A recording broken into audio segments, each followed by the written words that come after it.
Livro Os Mensageiros, por Francisco Cândido Xavier, pelo Espírito André Luiz.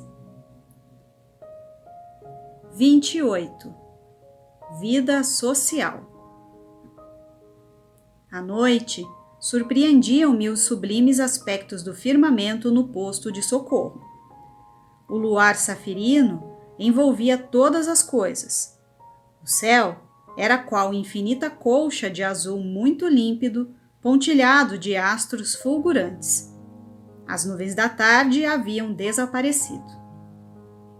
Contemplando a beleza da noite, Alfredo acentuou: felizmente, os fenômenos magnéticos foram deslocados do nosso círculo.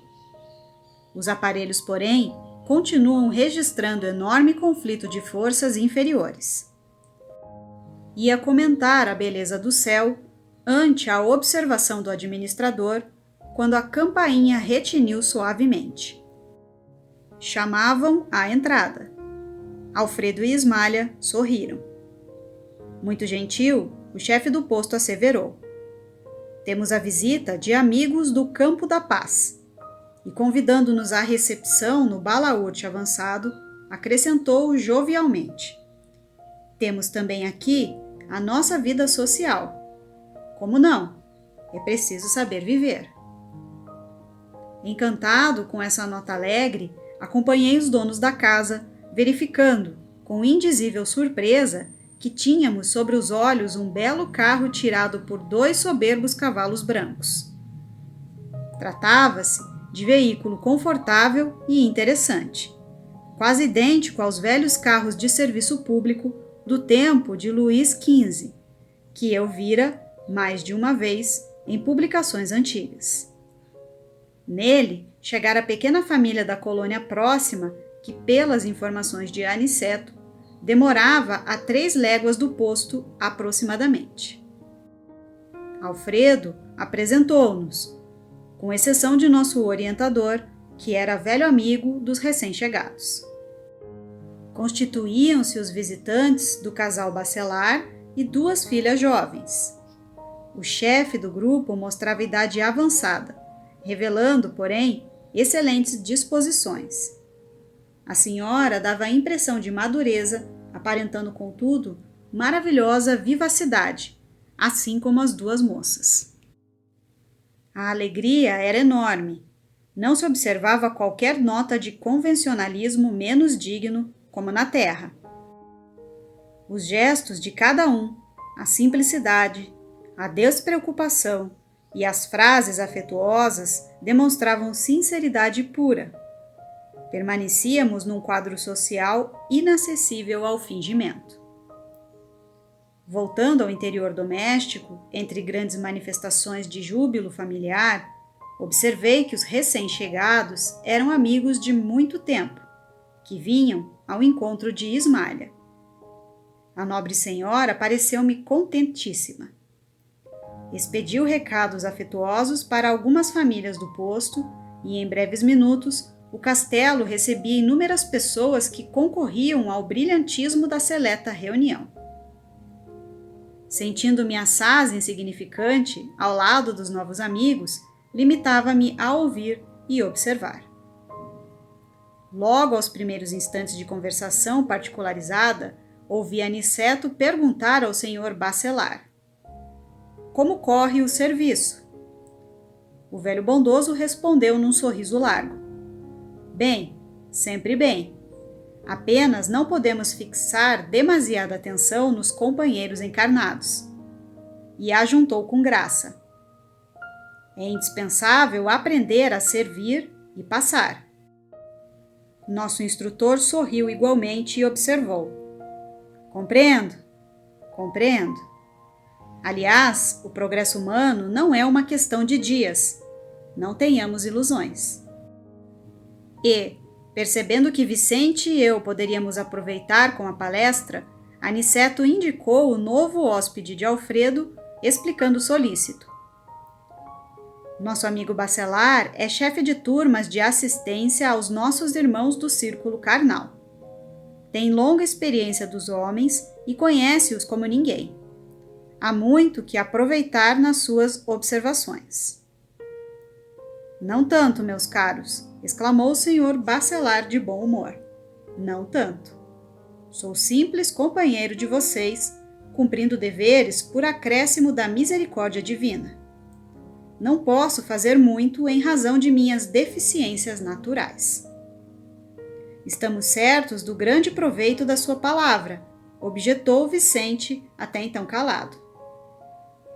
Tudo o que nos disser sobre o problema de assistência constituirá para nós ensinamento precioso, disse por minha vez.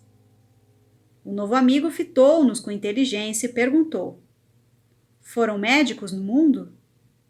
Sim, respondemos a um só tempo. O Sr. Baccelar pensou alguns momentos e acentuou: sempre gostei de conversar com os amigos, recorrendo aos símbolos sugeridos pela profissão que exercem. Mas, no tocante às minhas atividades, não teria muito o que dizer a médicos militantes. Pelo contrário, aduzi, seus esclarecimentos enriquecerão nossas experiências. O interlocutor sorriu, otimista, e declarou: não creia. Recorde os seus doentes comuns. Muito raramente lembram a medicina preventiva. De modo quase invariável, esperam a positivação das moléstias para buscarem o recurso preciso. Necessitam de anestésicos para o socorro do bisturi. Fogem ao regime tão longo surja a primeira melhora. Confundem o método de tratamento, apenas se registre o primeiro sinal de cura. Detestam a dor que reestabelece o equilíbrio. Descontentam-se com a indicação de purgativos. Preferem a medicação de sabor agradável. E, sobretudo, quase sempre querem saber mais do que os médicos.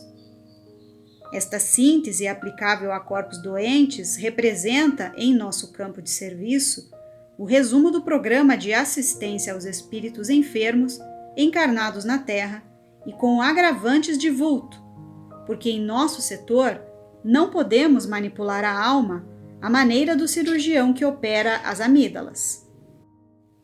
Somos forçados à preparação do campo mental conveniente, a proceder à semeadura de pensamentos novos, velar pela germinação, ajudar os rebentos minúsculos e aguardar a obra do tempo. Nossa luta não é simples, porque se o clínico do mundo encontra sempre familiares amorosos, dispostos a cooperar com ele em benefício do doente, o que encontramos, por nossa vez, são enormes legiões de elementos diversos à nossa atividade restauradora e curativa.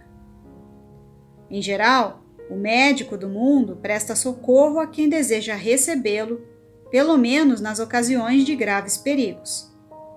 Nós, porém, meus amigos, muitas vezes temos que prestar assistência aos que não a desejam, por viverem sob véus de profunda ignorância. Tem razão, murmurei, ouvindo comparações tão lógicas. Entretanto, vale por conforto a certeza de que há muitos cooperadores encarnados no mundo prontos a colaborar na tarefa. O Sr. Baccelar teve uma expressão fisionômica muito significativa e revelou: nem sempre. A cooperação é outro problema. A maioria dos irmãos que se propõem ao serviço partem daqui prometendo, mas gostam de viver descansados no planeta. Poucos fogem ao estalão comum. Raramente encontramos companheiros encarnados com bastante disposição para amar o trabalho pelo trabalho, sem ideia de recompensa. A maioria está procurando remuneração imediata.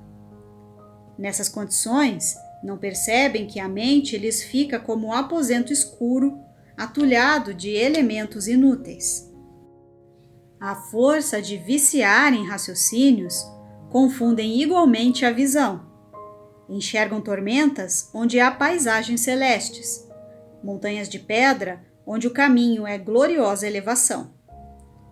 De pequenos enganos a pequenos enganos, formam o continente das grandes fantasias, Daí por diante, a recapitulação das experiências terrenas inclina-os mais fortemente para a exigência animal, e chegados a este ponto, raros voltam ao dever sagrado para considerar a grandeza das divinas bênçãos. Nosso interlocutor fez uma pausa e tornou. E o desculpismo? Nesse terreno de assistência espiritual, verão um dia quantos pretextos são inventados pelas criaturas terrestres por fugir ao testemunho da verdade divina, nas tarefas que lhes são próprias. Os mordomos da responsabilidade alegam excesso de deveres. Os servidores da obediência afirmam ausência de ensejo. Os que guardam possibilidades financeiras montam guarda ao patrimônio amoedado. Os que receberam a bênção da pobreza de recursos monetários aconselham-se com a revolta. Os moços declaram-se muito jovens para cultivar as realidades sublimes. Os mais idosos afirmam-se inúteis para servi-las. Os casados reclamam quanto à família. Os solteiros queixam-se da ausência dela. Dizem os doentes que não podem. Comentam os sãos que não precisam. Raros companheiros encarnados conseguem viver sem a contradição. O senhor Bacelar parecia disposto a prosseguir, mas as duas jovens foram buscá-lo, a ele e a Aniceto, em nome de Alfredo, a fim de providenciar solução de problema íntimo que lhes dizia a respeito.